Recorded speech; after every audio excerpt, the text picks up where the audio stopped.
azalirwa Betelehemu, bamuryamyo mu nzu y'amatungo, ejo muresira hasi henshi akejaha wanjye. Yesu akejaha wanjye, Yesu akejaha wanjye, kandi ikitangaza Yesu akejaha wanjye.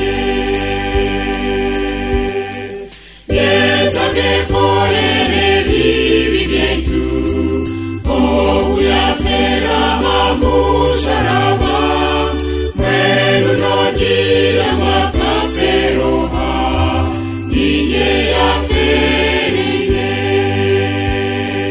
kama ninye yaferire, kama ninye yaferire, mwenu nogira makaferoha, ninye yaferire.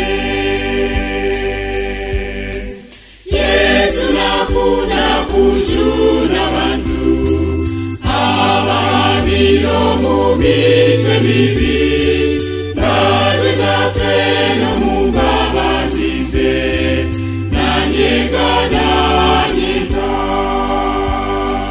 nangwa nanjye nanyita, nangwa nanjye nanyita, natwe tatwe no mu mbabazi ze, nanjye kananyita.